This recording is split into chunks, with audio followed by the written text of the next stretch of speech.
Thank you, Lynn, for that wonderful introduction, and thank you to the Atwater Library for hosting me here today.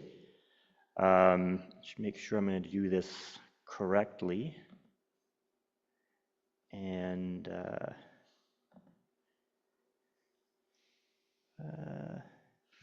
there we go. All right, so I'd like to just begin by again thanking Lynn and the Atwater Library for this opportunity. And I'd like to thank Lynn and her team, Lavinia and Jason, for their help here today. And I'd like to thank Mary Hewson for, again, being the matchmaker, as Lynn said, and for organizing this wonderful exhibition of the artwork out in the lobby. And invite you to check it out if you haven't already. So I'll get started with the presentation. It's not moving. Oh, there we go. Okay. So I'd like to begin with just a quick land acknowledgement. We at CPAWS Ottawa Valley, we acknowledge that the Dumoine River has been stewarded by the Algonquin Anishinaabe people for millennia. We acknowledge the land, the air, the water, fire, and all the beings of creation that sustain us. And we all, like I said, we honor the long-standing relations of the Algonquin Anishinaabe people, especially the members of the Wolf Lake First Nation to the Dumoine River watershed and their stewardships of these lands since time immemorial. And we also acknowledge the colonial harms, including the displacement of the Dumoine Band. A number of families lived along the Dumoine River, and as a result of the progression of the forest industry and limited settlement of the watershed, they were dispersed elsewhere. And we're really pleased to see members, descendants of those people starting to come back. Most of the members of the Dumoine Band are part of the Wolf Lake First Nation now. And so it's nice to see them starting to reclaim their traditional territory. And so with that, we commit to a new and renewed respectful relations to people, nature, and to the land. So I'd like to begin with a little bit of background about CPAWS Ottawa Valley. So the organization was founded in 1969. We're one of the older conservation charities in Canada. We're one of 13 regional chapters of the Canadian Parks and Wilderness Society, Canada's only national charity with a focus on protecting land and water. Our nationwide vision at CPAWS is to protect at least 50% of Canada's remaining wilderness in a series of parks, other types of protected areas, in order for nature to thrive and for all of us to have the opportunity to experience nature as we do today. In the Ottawa River watershed, which is an area twice the size of the province of New Brunswick, our focus is protecting at least 30% of that area, and by 2030. And this 30 by 30 concept will come up several times, but 30% is really the minimum. If we want to prevent the collapse of ecosystems, we need to be protecting, in some cases 50%, some cases 70%. And by protection, we mean areas that are off limits to industrial development. We're in the middle of a climate crisis, a biodiversity crisis, and one of the best ways to solve those crises is through protecting nature. And then, as I said before, we work on the territory of the Algonquin Anishinaabe people, and our priorities are work toward the establishment of new parks and protected areas. We also do a lot of work to ensure that existing parks are well managed and managed in a way that puts nature first.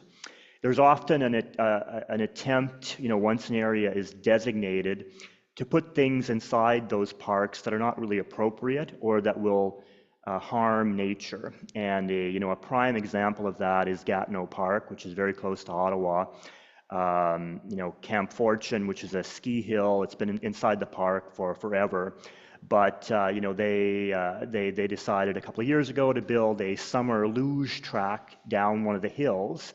And while that may seem fairly innocuous, a lot of animals actually use those meadow areas, those hillside meadow areas in the summer when we're not skiing. And then this year they decided to illuminate, they already have some lighted tracks, but they decided to illuminate more of them. And so now you have all this light pollution inside what's supposed to be an area for nature. And so, we're not opposed to recreational activities in parks and protected areas. They often go hand in hand, but sometimes there's a time and place for things. And so that's really what this is about. And then another big focus of our work is ensuring that there are connections between parks and protected areas, because wildlife need to migrate, both in terms of their normal life cycles, but also in response to climate change.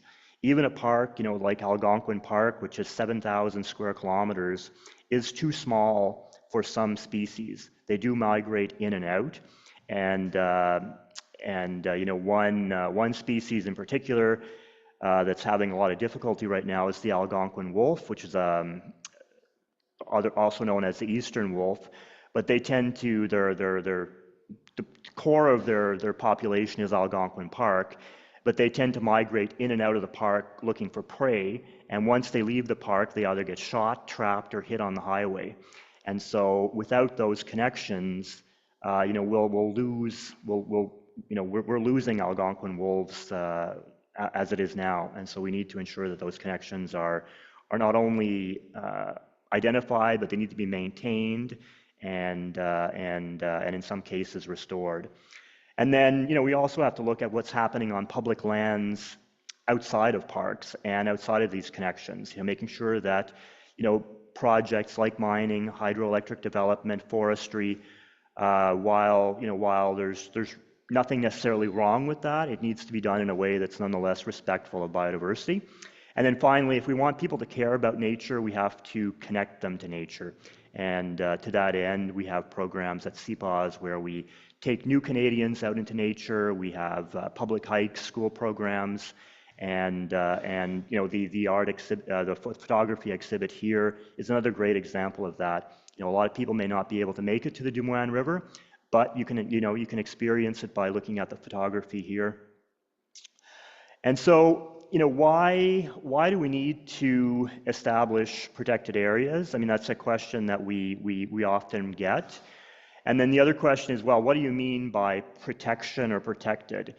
And so generally speaking, it's an area that is geographically defined, and that's important, that the boundaries of this area be recognized in legislation of some kind, whether that's a federal act, an act of Parliament, or an act of a provincial legislature. It needs to be something that is hard to change, hard to amend. Otherwise, it's very easy to get another government coming in and just rolling back the protections. And in the past, that would not necessarily happen. There was a certain degree of respect for places like parks and protected areas. But as we've seen in the United States, they've rolled back protections on a number of areas, and there's a concern that could happen in Canada as well. And so we need to always be vigilant, and that's part of the work of CPAWS as well, is to be that those eyes and ears to ensure that nature continues to be a priority. So, but going back to what we mean by protection, it's generally speaking an area that is, like I said, geographically defined, and where there's an absence of industrial activities. So an absence of invasive, extractive activities like mining, hydroelectric development, forestry, and things like extensive cottage development or the development of roads or pipelines, things that will fragment or otherwise cause negative harm to the area.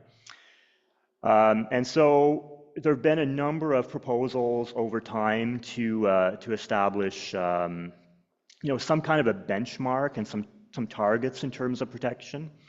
Most recently, I had the opportunity to attend COP15, which was held here in Montreal in 2022, where the international community agreed that we're going to protect 30% of our lands and waters by 2030. There was an interim target of 25% by 2025.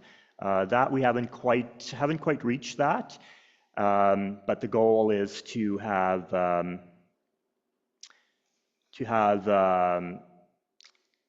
there's some things popping up on the screen, but to have some form of recovery by 2050. Certainly the previous federal government was very keen on investing in conservation. We had lots of money being made available for conservation projects right across Canada, including projects led by organizations like CPAWS, but also Indigenous communities. We're very cognizant of the economic situation in which we find ourselves. But that should not be an excuse to take a step back from these conservation priorities. And in fact, investing in nature is a great way to create jobs, and often create jobs in rural and remote communities where often there's a reliance on a forest mill or other kind of one industry communities that are very vulnerable to tariffs and other economic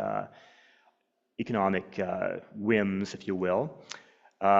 We've found as well that the public supports conservation. We've done polling, and the majority of Canadians, especially in Quebec, there's a strong support for protecting nature. A lot of people see nature as being an element that defines us as Canadians. It's a very Canadian value. And while the federal government has made these commitments, a lot of where the rubber hits the road is really at the provincial level, because most of the public land in Canada is managed by provinces, and so Quebec has made a commitment to protect 30% by 2030. There was an interim target of protecting 17% by 2020, and Quebec was the only jurisdiction to reach that target, to reach 17% protection in 2020. So we're recognize that Quebec is one of the leaders in Canada in terms of conservation, and really in North America. I'll just run through these maps really quickly, but this shows you sort of the current state of affairs in Canada. So you see the darker brownish colors are areas that are largely developed, and then the yellow is areas that are maybe a little less developed, but still there's a human footprint in those areas. And then the darker areas are areas that are still relatively intact. But you can see certainly in southern Quebec, there's very little green. It's an area that's heavily developed. We certainly have opportunities in the north, but even there you can see the industrial footprint, those yellowish lines that are sort of heading up north. There's certainly a lot of development in terms of mining, hydroelectric development in northern Quebec. And then this is another map which, when we overlay the two, you see this really shows where the species at risk are found in Canada. And so there's a definite correlation between species at risk and development. And so, again, southern Quebec is definitely a hot spot in terms of where we find a number of species at risk. And this map is another one illustrating our parks and protected areas across the country. So you can see, obviously, in northern Canada, there's maybe less pressure, so we're able to establish some larger parks and protected areas. And in the south, much smaller.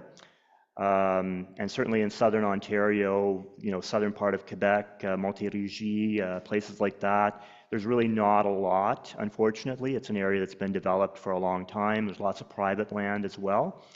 And so in areas like that, I mean, we're working with private landowners in terms of stewardship of their land, looking at ecological corridors, so connecting patches of forest and patches of natural area. Often that involves a lot of restoration work, so tree planting, things like that, to ensure that there are those corridors. And we like to compare. We have since we work in both provinces at CPAWS Ottawa Valley, we like to compare Quebec and Ontario. And so Ontario is really doing nothing at all in terms of conservation. Ontario reached 11% conservation a number of years ago, and they haven't done anything for 15 years. The previous Liberal government had plenty of opportunities to establish parks and protected areas, and they didn't. And the current government, it's really not a priority, so we give them a failing grade. Quebec, on the other hand, did reach 17%, like I said, and Quebec has a plan to get to 30%. And so Quebec, like I said, is really a leader here. And nationally, we're at about just under 14% in terms of protected areas in Canada. So we have a long way to go if we're going to reach 30% by 2030. But the good news, though, is that there are a lot of projects that are underway. And I'll speak to a couple of them in a second. And a lot of them are Indigenous-led or led by organizations like CPAWS. We're out in the community, we're talking to people, we know the lay of the land, and we're well placed to build consensus for conservation. And globally, we're at about 17%. But again, those numbers, countries self-report, and so a country like China will report a very high number of protected areas, but it's very difficult to independently verify that. So you have to take it with a certain grain of salt. And based on some of the research we've done as well, protected areas are obviously very beneficial to nature, but they're also very beneficial to local economy. And the Dumoine River is located in Quebec's Pontiac region. It's a region that was heavily dependent on the forest industry. There were several large forest product mills, in the Pontiac. They all closed. They laying off probably about 400 people combined, starting in the early 2000s. And for a while, elected officials in the Pontiac were of the opinion that the forest industry would come back, that an investor would buy the mill in Portage du Fort and reopen it, or the mill in Davidson. I mean, that never happened, and now they're beginning to see recreation tourism as a source of revenue. And so we estimate that for every $1 a government will invest in a park or a protected area, about $6 are generated through visitor spending, basically. So it's a really a good way to support the economy. And with the the low Canadian dollar as well, international tourists are drawn to Canada. European tourists, in terms of a really an authentic nature experience that you can't get anywhere else. And this is a map of southern Quebec showing again, protected areas. I don't know if you can see the cursor here. So this big, long gray area, this is the Dumoine River watershed. So it is one of the largest protected areas in southern Quebec. And then this orange area here is the Noir and Coulanges River watersheds, which is another project of ours. And then you have Gatineau Park down here. This big gray block is Mont Tremblant up here, and then we're down here in Montreal. So it just gives you a bit of a geographic perspective as to where we're located. And then this map here is a little bit more detailed in that it shows you some of the projects we're working on in the Ottawa Valley. And again, you have the Dumoine River watershed is this large green area here. Algonquin Park is down here in Ontario, and then you have Ottawa and Montreal. So it just gives you a bit of a perspective. But what's interesting about this map is that you'll see that the Dumoine River really provides a connection between Algonquin Park and the boreal forest. And I was talking about connectivity earlier, and the fact that species will need to migrate. Having these north-south corridors protected is one way of ensuring that species will have the opportunity to migrate northwards in response to climate change. Without this, we risk losing a number of iconic species. And so this is kind of the status of those areas today.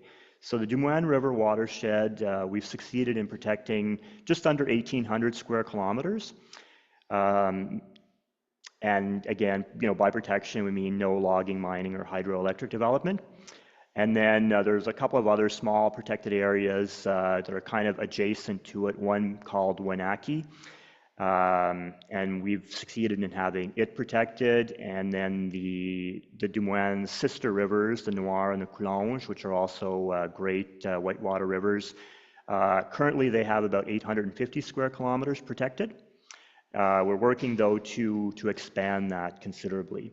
The Coulonge River watershed is about 7,000 square kilometers in size, so it's there's lots of potential there for protection.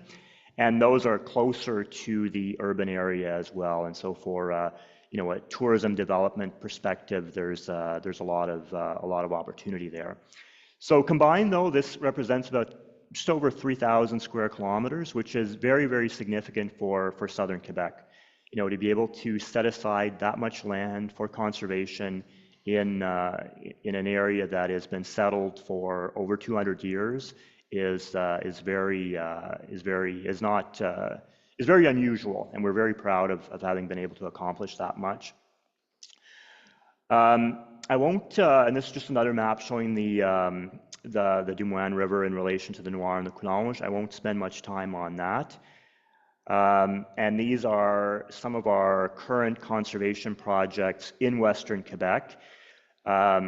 So earlier this year, or late last year rather, the government of Quebec put out a call for projects. They're looking to reach their 30% target. And so they put a call out to organizations, the public, Indigenous communities, to submit proposals for protected areas.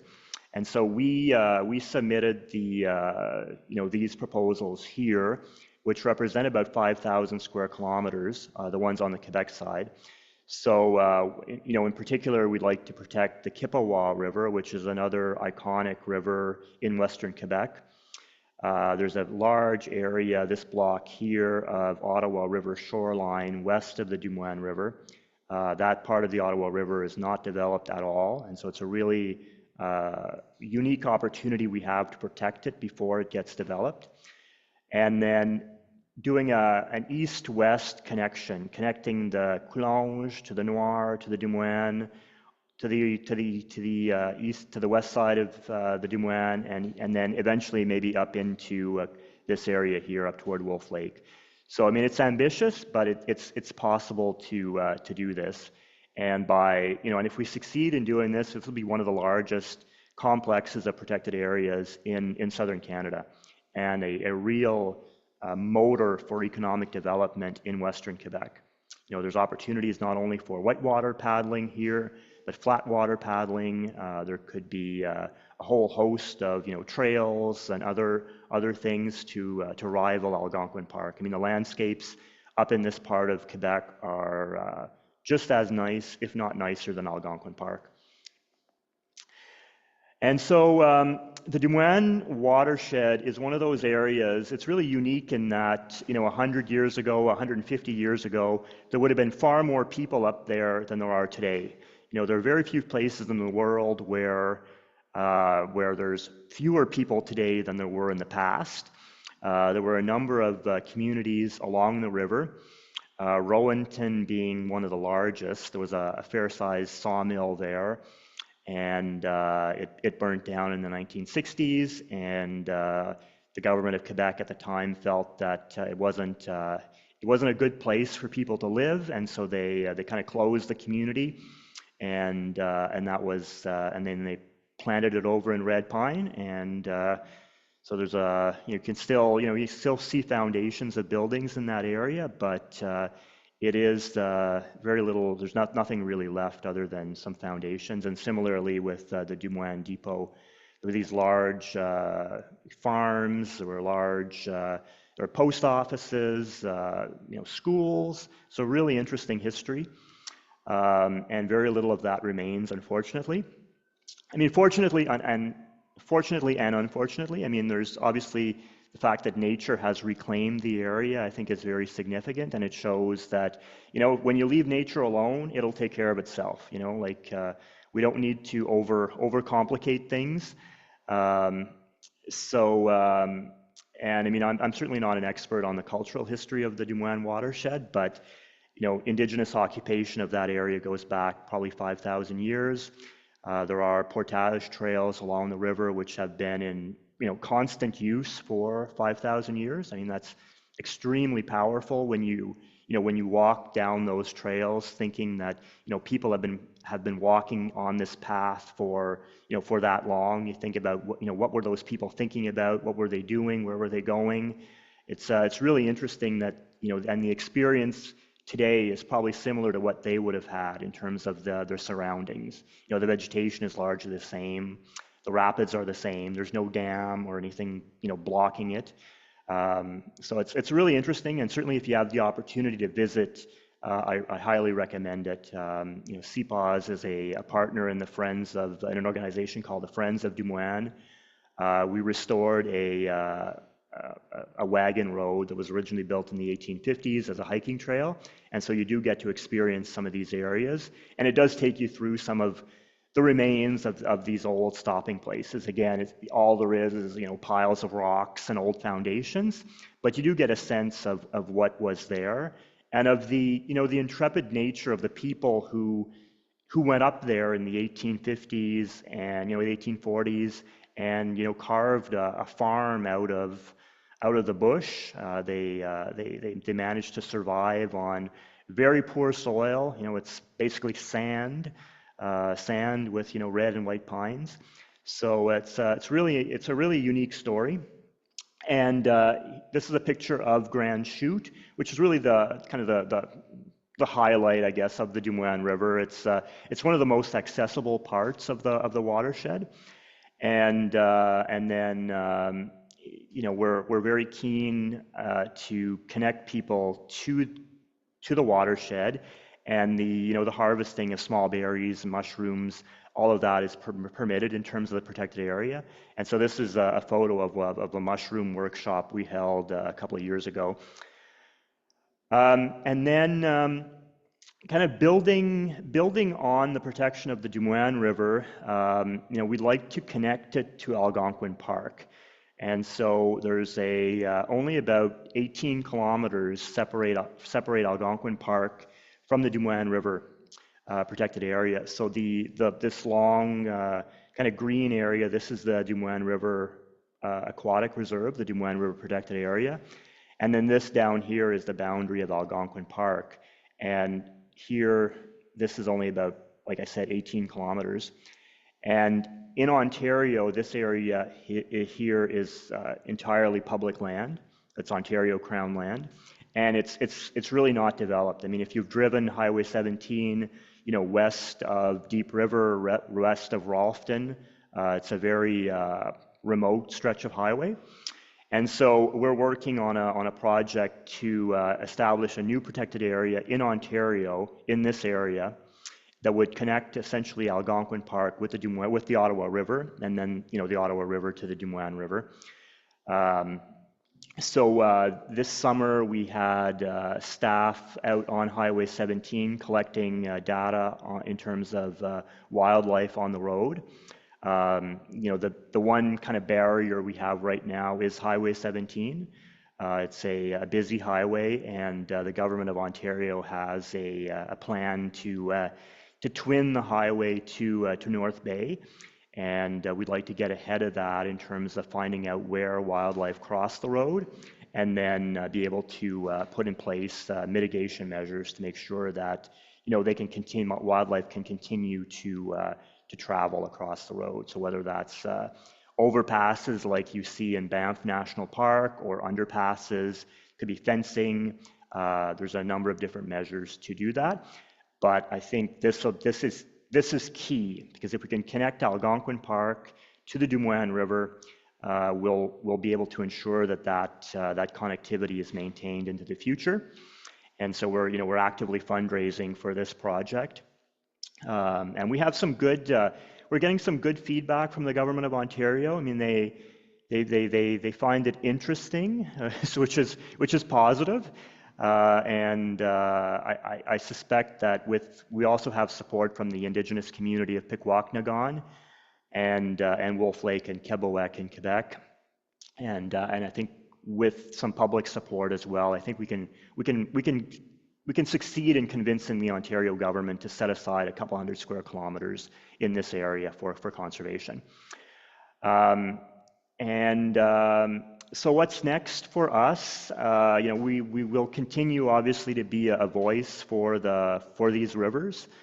And as I said early on in the presentation, in the past, once a place was designated as protected, you could kind of move on to something else and not worry about it. But those days are behind us, unfortunately. We always need to be vigilant. There are always, governments looking for ways to get around the rules. I'm sure there are people, officials in Hydro-Quebec down the way. They're probably thinking about areas like the Dumoine River and the hydroelectric potential it has. And I wouldn't be surprised if there are plans percolating. And so again, we need to be vigilant, always vigilant, and we may need to call upon all of you at some point to write a letter to the Premier, write a letter to your MNA, saying nature is important, and we have enough dams. Let's at least keep a couple of rivers wild. And then we're also looking to continue, obviously, to advocate for protection of the Noir and Coulonge and the CPAWS, which I mentioned earlier. And there's a few tributaries to the Dumoine River, the Fil de Grande and the Poussière, which are they're partly protected when they enter the protected area, but their headwaters are not protected. And so in terms of water quality, the headwaters are very important. And even for you in Montreal, I mean, a wild natural river like the Dumoine, the Noir, and the Coulonge, I mean, that pumps a ton of clean, fresh water into the Ottawa River, which you then have access to for drinking water. So there are many parts of the world where we don't have that. So I think we're very fortunate to have this resource, and we have to protect it. And then obviously, we believe in connecting people to nature, and so we'll continue to work with Friends of Dumoine in terms of developing the hiking trail. We're also looking at, we're working with the Quebec Ministry of Tourism on a sustainable development or a sustainable tourism project for the Noir and Coulonge, and so we're in the early stages of that right now, but it will involve working with the community to develop, whether that's a trail or other means of connecting people to that area in a way that's responsible. And every summer we host a group of artists on the Dumoine River, and as you've seen here, some of the photography from that retreat is on display. And we then, in exchange for the opportunity to participate, we ask each of the artists to donate at least one piece of artwork to us, and then we then sell that artwork to raise money. So if you are an artist or if you know of artists, you can find out more on our website. The tentative dates for the 2026 retreat are there. I'll just go back a slide. This is the view here is the view from the deck at my cabin on the Dumoine River, and that's where we host the artist retreat. So it's a very, as you can see, I mean, it's really not the best picture, but you know, it's really an area of iconic, you know, Canadian wilderness. I mean, it's red and white pine, you know, pristine waters. You really can't ask for a better place for to gather for you know, an artist retreat. And then this is, I believe this is Catherine Orfald sitting on the bridge at Grand Chute having lunch, which is again another amazing spot to take a lunch break. And then we have a new program at CPAWS called Nature for Everyone Everywhere, which aims to connect youth who are new to Canada to nature. And so we take them for a trip on the Dumoine River. We've run 3 trips so far this year. We have 3 more next year. And then the interesting piece is that in exchange for the wilderness trip, we asked them to devote 120 hours of community service toward a conservation project of their creation. And so we have some youth who are building thunderboxes. We have youth who are creating videos, restoring campsites, all kinds of things that are going to benefit the area. And you don't necessarily need to be from the Ottawa Valley to participate. So if you're interested, or if you know of youth who may be, again, all the information is on our website. And then, you know, what else can you do? I mean, I think it's very important to use your voice and to advocate for protected areas in southern Quebec. You know, it's important to let the Premier, the Minister, your MNA know that conservation is important to you, that you support the 30% target, and that you want to see you know, Quebec continue to be a leader in terms of conservation. And you know, we had a little victory a few weeks ago when François Legault withdrew Bill 97, which would have amended the Forest Act. That bill would have opened up the public forest, well, wide open to industrial development. And while they've withdrawn it for now, we know that it's going to come back. And so, you know, there'll be a need to continue to be vigilant there. So again, you know, if you're not on our email list, or if you're not following us on social media, you know, please consider doing that, because every voice matters. And the reason why they withdrew it is because of public pressure. You know, pressure from the public, from Indigenous groups, really is what sealed the deal on that. And we're in the middle of municipal elections in Quebec. And it's not just the provincial government or the federal government. I mean, municipalities also can be leaders in conservation. You know, Chelsea in Western Quebec, they made a commitment to protect 30% of the municipality's land. You know, a city like Montreal could, in theory, set a target for protecting nature within its urban boundary. So really, it's you know, if you're talking to elected officials, you know, ask them what their plans are for, or people running in the election, ask them what their plans are for nature. And then we have a provincial election next year. Again, we're going to continue to ask for investments in nature. For now, all 3 major parties in Quebec have agreed to the 30% target, but it'll be interesting to see what the platforms look like in terms of actually delivering on that come the election.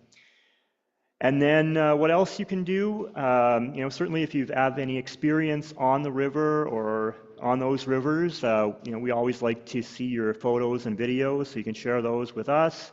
We always like to have people collecting data as well. You know, if you see interesting species, it's always good to use you know, apps like iNaturalist and eBird to collect data.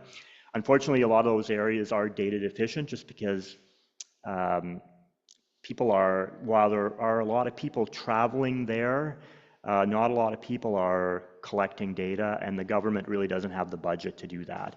So, so it's important to know what lives there in terms of wildlife. but also to have a baseline in terms of invasive species.